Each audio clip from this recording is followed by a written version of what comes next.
Hey everybody, welcome to GMG review. Today this is part of my Dominion from Warhammer Age of Sigmar box set review. We're going to go through all of the new profiles in the box set, starting with the Stormcast Eternals. Now if you want to watch the core book review, you can go up here in the cards and check it out. There's also going to be a review of the Cruel Boys, which is the new Orc Warclans faction. But what you get in the box is 1, 2, 3, 4, 5, 6, 7, 8 cards, 7 unit cards, and a faction card for you to be able to play the Stormcast Eternals straight out of the box without needing the Battle Tome or anything else. Now, this may be a sneak peek into the, the new Battle Tome for these guys. It may be like a design peek, but on top of the pitch battle profile points that you get on here, you're going to get some allegiance abilities. Signs of the Storm is pretty much the same, setting up a unit in the sky and setting up a unit on the ground, back and forth, and then being able to bring them in at the end of a movement phase. But Blaze of Glory is brand new. Blaze of Glory is if a friendly Stormcast Eternal model is slain within an inch of an enemy unit. Before removing that model from play, pick an enemy unit within an inch and roll a number of dice equal to your wound characteristic. Add 1 to the number of dice if you have the Thunderstrike keyword. All the models in this box do. For every 6, your target takes a mortal wound at the end of the phase. So, yeah, there we go. We got a exploding mortal wounds kill you like flashback now for the Stormcast. They turn back into lightning basically and burn you out when they leave, which is kind of neat. And we got profiles for everybody. Vindictors are the new spear unit. Units of 5 cost 140 points in their battle line. Andrasta, the Celestial Spear, she's the big eagle character. She's 300 points and is unique. Knight Arcanum, the caster's 150. Knight Vexillar with the Banner of Apotheosis, which is a bring you back to life banner, is 125 points. The Lord and Puritan, which is just a almost better Lord Celestin, is 160 points. The Annihilators, which is the cool new like Hammer Bro unit, is 190 points. And Praetors, which is the bodyguard unit, are 155 for 3. So let's go through each of these cards. We got Andrasta, the Celestial Spear. She's kind of a new Lord Celestin Prime. She's pretty baller. She's 12-inch move, 8 wounds, 3+ save, and bravery 10. Thengavar, her spear is an 18-inch range, 1 attack, 2s and 2s, -2 d6 damage. It's a better Doom Tendril Staff, basically, from the Sylvaneth. It's pretty great. She's real good at hitting with it, and it can do a boatload of damage if you get lucky. She can fly. She's a Prime Huntress. If an enemy monster is within 3 of this unit, add 10 to the number of wounds suffered by those monsters when determining which row in their damage table to use. So she just jacks up monsters by being around them. Now that sounds good. Sometimes it can be not good. But imagine she just stands next to, let's say the Leviathan, and all of a sudden his save goes from 2+ to, what's the 6 wound? Is it a 4 or a 5? That's a huge shift just for standing next to him. And that means when she's in combat with them too, they use that wound profile. Now it can also backfire because if you're next to a Mangler Squig, its bottom profile is actually when it's most dangerous because it starts to freak out. So there is some ups and downs. You gotta be careful with that positioning. She's a champion of Sigmar. She has a 4+ ward save. Ward saves are now the name for all after saves, like wound shrugs, which means she effectively, if you get average dice, has 16 wounds. With the new heroic actions too, being able to heal in both hero phases, that makes her incredibly durable because she's bravery 10. It's very rare she's going to fail a bravery check. She has Dazzling Radiance. This might be the reason to take her all by itself. Once per turn in your hero phase, if this unit's on the battlefield, you can return a slain model to every Stormcast Eternal unit with a wound characteristic of 3 or less that's wholly within 12 of this unit. So her own bodyguards, like the Praetors, or even those Thunderstrike big boys, the Annihilators, they just get a model back in a hero phase. That's pretty great in her hero phase. And then Hawk of the Celestial Skies.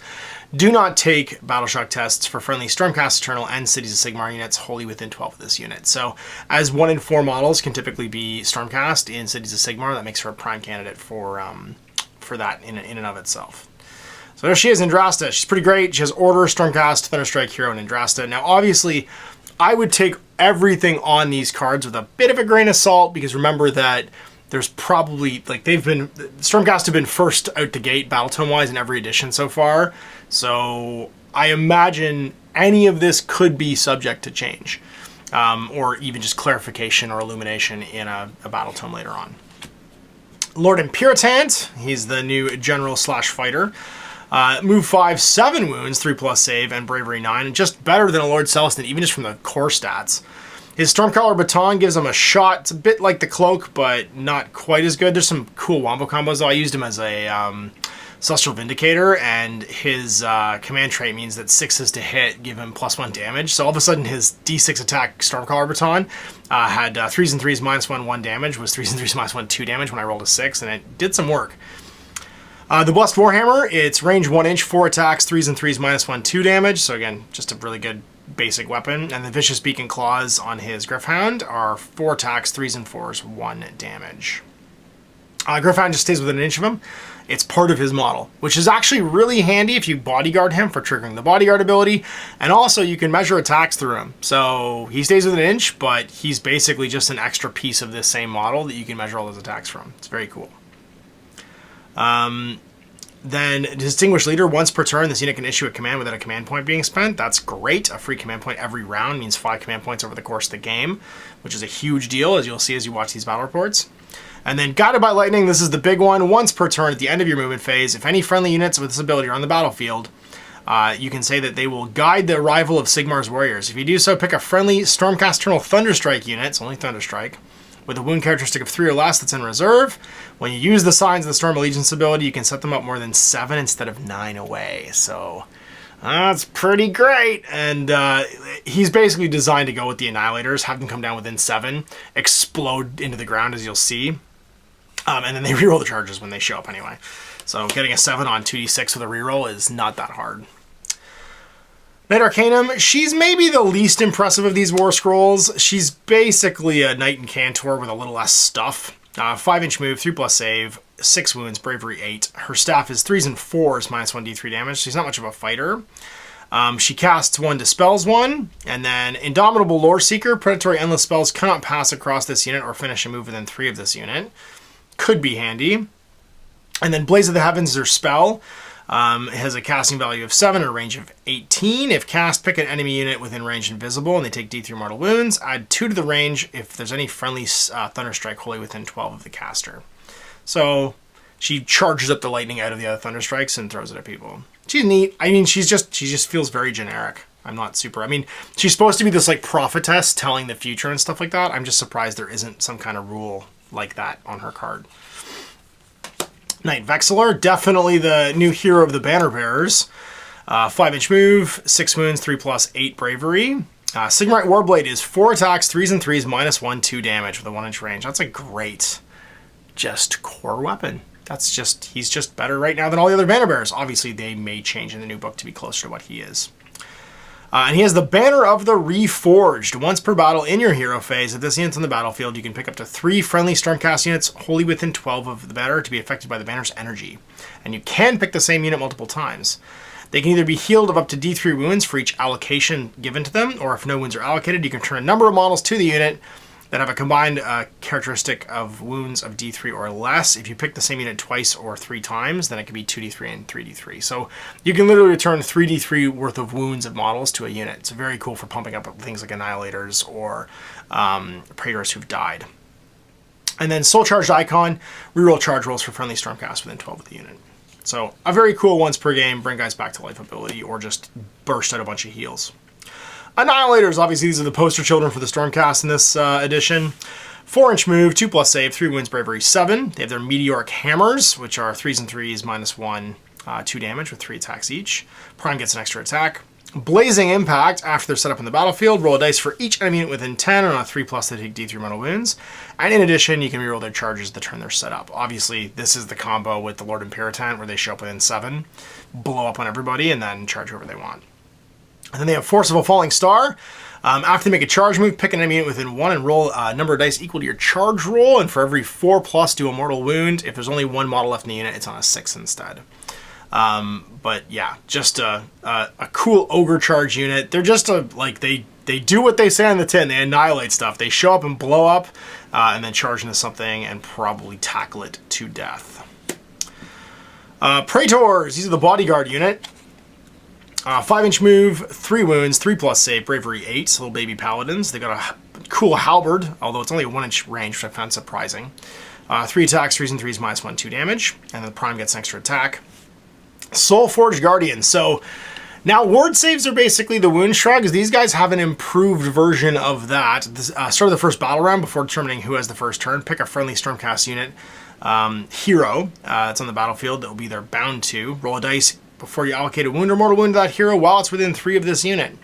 On a 1 or a 2, it goes to the hero as normal. On a 3-4, it's allocated to this unit instead of the hero. And on a 5-6, it's just completely negated. So they have a 5+ ward effectively for their not for their wounds, actually, just for the hero's wounds. They have no ward themselves. So if you attack them directly, you can just get rid of them.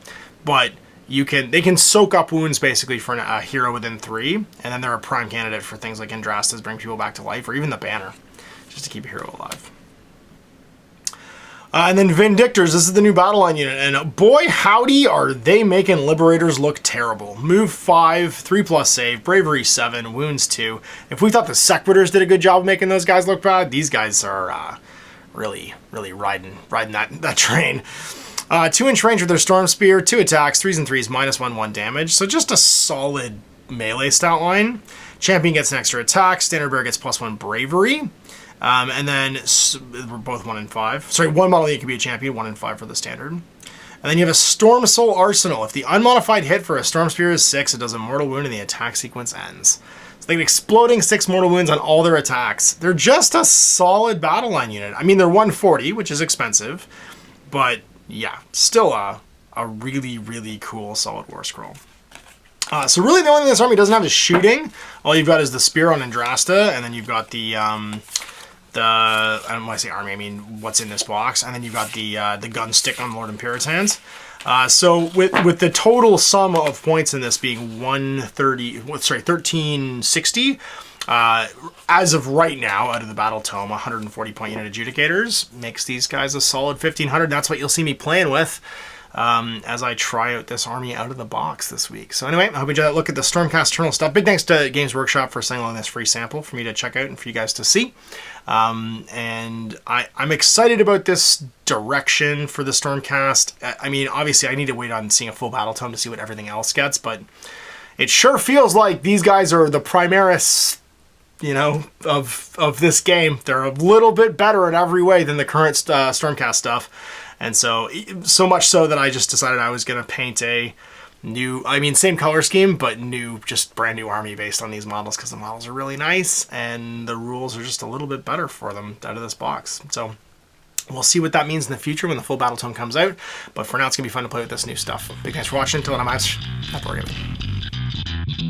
I hope you enjoyed that video. If you want to support the channel, of course, like and subscribe and hit the little bell below so you get notifications when I post future content. I do post stuff 7 days a week. If you want to support the channel further, you can, of course, buy a t-shirt through Spreadshirts, buy a measuring gauge or objective markers from Deathray Designs, or, of course, most importantly, there is Patreon. Patreon is what makes all this possible, keeps the lights on, pays for the studio costs, pays for the equipment, model costs, and everything else, and most importantly, puts food in my kids' bellies and a roof over their heads.